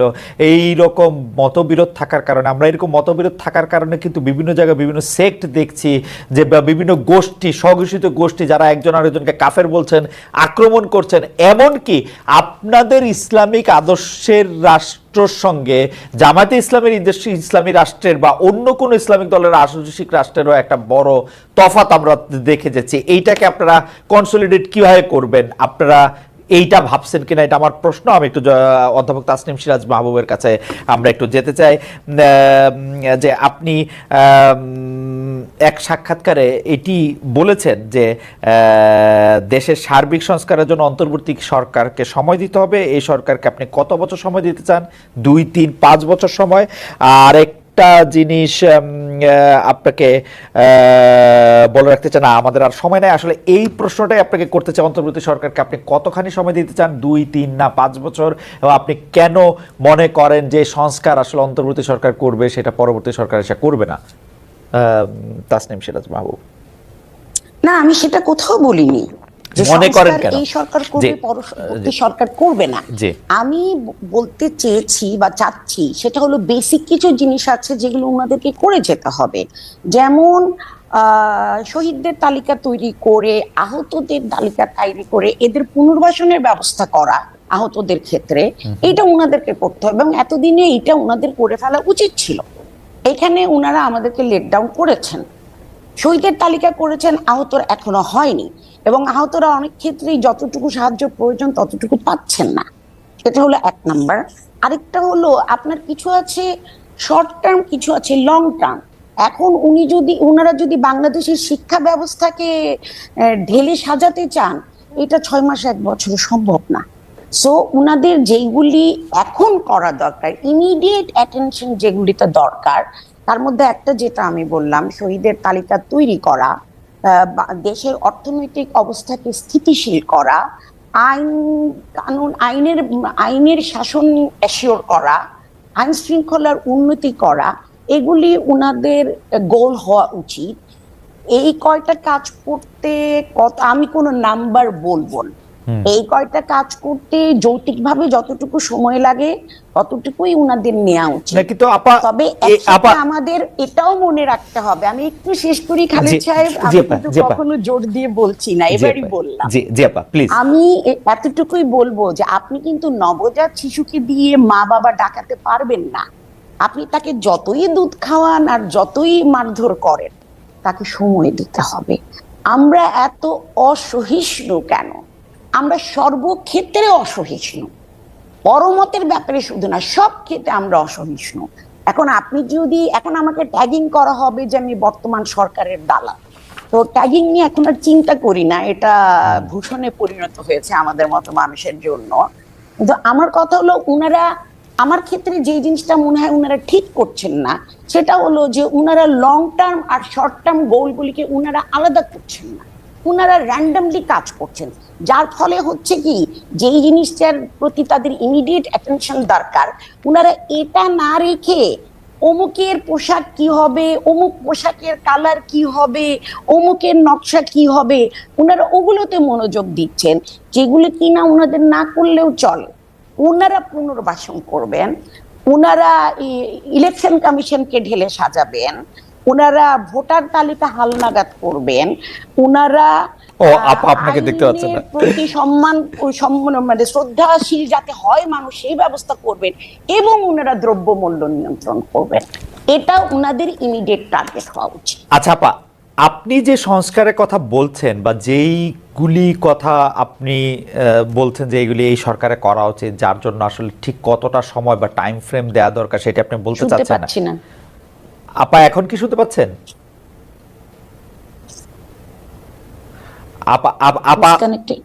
আপা আমাকে শুনতে পাচ্ছে না? আমি এখন পাচ্ছি। আচ্ছা আপা, আমি যে প্রশ্নটি করতে চাইছি সেটি হচ্ছে যে আপনি বলছেন যেই কাজগুলি এখন এই মুহূর্তে করতে হবে, আপনি যেগুলিকে প্রায়োরিটিতে দিলেন, যে এই কাজগুলি একটা অনির্বাচিত সরকার কেন করবে? আমরা তো সংবিধান অনুযায়ী আমরা এই রাষ্ট্রটার মালিক, তো জনগণ রাষ্ট্রটা মালিক হলে জনগণের প্রতিনিধিরাই তো শুধু রাষ্ট্র ব্যবস্থায় মানে রাষ্ট্র পরিচালনা অংশ নেওয়া উচিত। কেন একটা ইন্টারিম ব্যবস্থা এটা হইতে পারে, কিন্তু এটা এরকম কেন? আপনাকে 1 মিনিটে শেষ করতে হবে এই পর্বে, আপনার কাছে আসতেছি। জি জি আপা, 1 মিনিট আমি শেষ করছি। আমি একটা জিনিস নিয়ে শুধু বলি, এই যে মনে করেন আপনার একটা অবাধ সুষ্ঠু নির্বাচন করতে হলে আপনাকে কিন্তু ভোটার তালিকা হালনাগাদ করতে হবে। এখন আপনি যদি বলেন যে নতুন সরকার এসে সেই ল মেকাররা এটা হালনাগাদ করবে, তাহলে ওরকম ইলেকশনটাকে বিশ্বাসযোগ্য হবে যে আপনি ল মেকার এসে তালিকা, তাহলে আপনি পুরানো তালিকা যেটার মধ্যে অনেক ভুয়া ভোটার আছে, অনেক জেনুইন ভোটারের নাম নেই, এইটা দিয়ে আপনি যদি কোনো নির্বাচন করেন, এই তালিকা ফলো করে, সেই নির্বাচনের বিষয় মানে বিশ্বাসযোগ্যতা কতটুকু থাকবে? তাদেরকে তো আমরা সবাই দায়িত্ব দিয়েছি, তারা তো উড়ে এসে জুড়ে বসেনি। অনির্বাচিত হতে পারে কিন্তু তারা আমাদের ম্যান্ডেটে হচ্ছে, তাদেরকে এতটুকু স্বাধীনতা তো দিতে হবে। আচ্ছা আপা, আমার আপনার কাছে এই বিষয়ে প্রশ্নটার দুটি ভাগ আছে। আমি কেন আপনাকে একটু 1 মিনিটে শেষ করতে বললাম, কারণ আমাদের এই অনুষ্ঠানটি চ্যানেল 24-ও দেখানো হয়, কিন্তু চ্যানেল 24 এর টপ অফ দ্য আওয়ার নিউজের জন্য তাদেরকে এখন স্টুডিওতে ফিরে যেতে হবে। আমরা আপনাদের সঙ্গে আরো কিছুক্ষণ থাকবো। আমি একটু স্টুডিওতে অনুরোধ করেছি আমাদেরকে একটু এক্সটেন্ড করার জন্য। আমি যেই প্রশ্নটি আপনার কাছে করতে চাই সেটা হচ্ছে যে ভোটার তালিকা হালনাগাদ করাটা যদি এত জরুরি হয়, এবং ভোটার তালিকা হালনাগাদ করা কিন্তু এত সহজ কাজ না, এটা একটা সময় কাজ, কিন্তু আমরা কিন্তু দেখেছি এই সরকার এখন পর্যন্ত একটা নির্বাচন কমিশনই ফর্ম করতে পারে নাই। ফর্ম করবে, তারপরে হালনাগাদ করবে। দ্বিতীয় কথা হচ্ছে যে আপনি বলেছেন যে তারা উড়ে এসে জোরে বসেনি, তাদেরকে আমরা ম্যান্ডেট দিয়ে বসেছি। সে আমরা আসলে কারা, মানে কার ম্যান্ডেটে তাসনিম সিরাজ মাহবুব আসলে অন্তর্বর্তীকালীন সরকারের সদস্য নন, কিন্তু আরেকজন সদস্য, মানে সেই লোকটি আসলে কারা? আমি আগেই বলে রাখি, আমার কোনো সমস্যা নাই, যারা উপদেষ্টা আছেন, প্রধান উপদেষ্টা সহ, তাদের সবাইরে আমার খুব ভালো লাগে, তারা সবাই আমার খুব প্রিয়, তারা খুব লক্ষ্মী, তারা সবচেয়ে ভালো, পৃথিবীর সবচেয়ে ভালো, কিন্তু ম্যান্ডেটটা কোত্থেকে পেলো এটা আমার একটু জানতে ইচ্ছা করে। ম্যান্ডেটটা কার আসলে? আচ্ছা, আপনি অবশ্যই জানেন, এটা দর্শকরা জানেন না, সেই কারণেই বলছি। আপনাদের ভুলে যাওয়ার কথা না যে বঙ্গভবনে এই ছাত্র সমন্বয়কদের সাথে একটা মিটিং হয়েছিল 3 বাহিনীর প্রধান, এবং পরে তারা প্রেসিডেন্টের সাথে বসে তারা কথা বলেছিলেন যে তারা ডক্টর ইউনূসকেই চিফ অ্যাডভাইজার হিসাবে দেখতে চান। তো এটা তো আমরা করিনি, যে ছাত্র জনতা এই অভ্যুত্থানটা করেছে এবং সেটার নেতৃত্ব যারা ওই সময়ে দিয়েছিল তারাই গেছে আলোচনা করতে, কারণ 3 বাহিনীর প্রধান, বিশেষত আর্মির প্রধান, তাদেরকেই দাওয়াত দিয়েছেন। খালেদ মহিউদ্দিনকে বা তাসনিম মাহবুবকে কিন্তু দাওয়াত দেন। তো তাদেরকে দিয়েছেন এবং আমরা কেউ আপত্তি করিনি, কারণ তারা খুব অ্যাক্টিভলি পার্টিসিপেট করেছে, আমরাও ছিলাম, কিন্তু তারা খুব অ্যাক্টিভলি পার্টিসিপেট করেছে, তারা নির্যাতিত হয়েছে। যখন তাদেরকে দাওয়াত দেওয়া হয়েছে তারা গিয়েছে, তারা এটা নিয়ে আলোচনা করেছে, আলোচনাটা ফলপ্রসূ হয়েছে এবং সেই আলোকে একটা সরকার হয়েছে। সেই হিসাবেই আমি বলছি, তখন তো আমরা কেউ আপত্তি করিনি যে না, একে চিফ অ্যাডভাইজার করা যাবে না বা তাকে অ্যাডভাইজার করা যাবে না। প্রথম দিকে সরকার এত বিতর্কিত সিদ্ধান্ত নেয়নি। এখন যত দিন যাচ্ছে আর নতুন নতুন উপদেষ্টাদেরকে সংযোজিত করা হচ্ছে, সমস্যাটা তখনই দেখা দিচ্ছে, কারণ আমার মনে হয় ওনারা ব্যাকগ্রাউন্ড স্টাডি করছেন না। আর ইলেকশন কমিশনের কাজটা যে ওনারা শুরু করছেন না, এটা কি আমরা সমর্থন করছি বা ভালো দৃষ্টিতে দেখছি, মোটেই না, মোটেই না। Okay. আপনারা যদি বলেন যে এখন আমরা কি করছি, আমরা এমনিও ওয়াচডগ, আমরা বসে বসে দেখছি এবং ওনারা যে কাজগুলি ভুল করছেন বা সঠিক করছেন না সেগুলোর ব্যাপারে কিন্তু আমরা খুবই সোচ্চার। Okay. সোশ্যাল মিডিয়ায় যান, দেখেন, তাহলে বুঝতে পারবেন। আপনাকে ধন্যবাদ। আমি জনাব মামুনুল হক, আপনার কাছে আজকের জন্য আমরা একটু শেষ প্রশ্নে আসতে চাই যে আসলে ইসলামিক দলগুলি এক একজন এক এক রকম মতবাদ, এক এক রকম কথা সামনে আনার পর, এবং অনেক সময় এই কথাগুলি খুবই আক্রমণাত্মক এবং একজন আরেকজনের সাথে খুবই সাংঘর্ষিক, সেইটার ক্ষেত্রে আপনারা কিভাবে এটাকে আসলে মানে সমন্বয় করতে চাইছেন সেটিও যদি আমাদের একটু বলেন, এবং এটার ক্ষেত্রে আপনাদের লক্ষ্য এবং উদ্দেশ্য কি, এর মধ্যে জামাতে ইসলামী থাকবে কিনা, প্রধান বড় ইসলামিক রাষ্ট্র মানে দল হিসেবে আমি বলতে চাইছি আর কি, হেফাজতে ইসলামীতে যেসব দলগুলি ছিলেন তাদের অংশগ্রহণটা কি হবে। আমাদের খুবই আপনার কাছে সরি, আমরা 2 মিনিট সময় আপনার কাছে মাত্র। জি খালিদ ভাই, আপনি একটা প্রশ্ন রেখে গিয়েছিলেন যে ওই যে নুরুল ইসলাম ফারুকী সাহেবের হত্যাকাণ্ড বা এই জাতীয়, আসলে দেখেন এই আমাদের ভিতরকার যে সকল মতবিরোধ গুলো রয়েছে সেই সকল মতবিরোধ গুলোর একটা, আমি আগেই বলেছি, শাখাগত বিষয়ে কিছু মত পার্থক্য রয়েছে। সেই জায়গাটায় অনেকে হয়তো মতবিরোধের জায়গাটায় কিছুটা তারা সীমা লঙ্ঘন করেন, সেটা কখনোই সীমা লঙ্ঘন তো সীমা লঙ্ঘনই, সেটাকে আপনি মূল ধারার কাজ হিসেবে কখনোই গণ্য করতে পারেন না। এখনকার যে প্রশ্ন আপনার, সেটাতে অবশ্যই আমরা যারা রাষ্ট্র ব্যবস্থায় ইসলাম দেখতে চাই, অর্থাৎ যারা আমরা ইসলামী রাষ্ট্র প্রতিষ্ঠার আন্দোলন করি এবং সেই রাজনীতি করি, আমরা মনে করি যে এই পয়েন্টে যারাই আছে তাদের সাথে শাখাগত ক্ষেত্রে আমাদের যতই মত পার্থক্য থাকুক, মৌলিক একটা জায়গায় আমরা অবশ্যই ঐক্যবদ্ধ আছি, সেটা হলো আমরা ইসলামী রাষ্ট্র ব্যবস্থা প্রতিষ্ঠা করতে চাই। সেই জায়গায় আমরা ঐক্যবদ্ধ।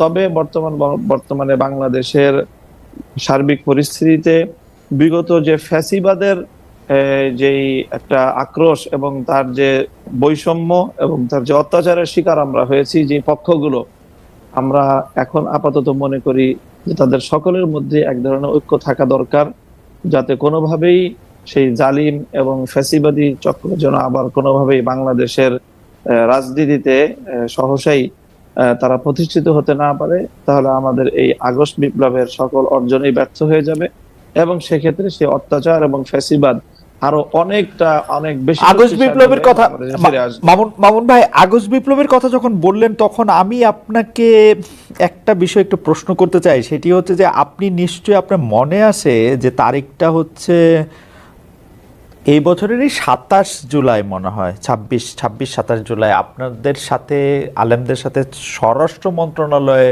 স্বরাষ্ট্রমন্ত্রীর একটি বৈঠক হয়েছিল, আপনারা সেখানে গিয়েছিলেন। সেখানে আপনারা কি এই সরকারকে সমর্থন করেছিলেন এরকম আপনারা শুনেছিলাম যে শেখ হাসিনা সরকারকে সমর্থন করেছিলেন, এটা কি ঠিক?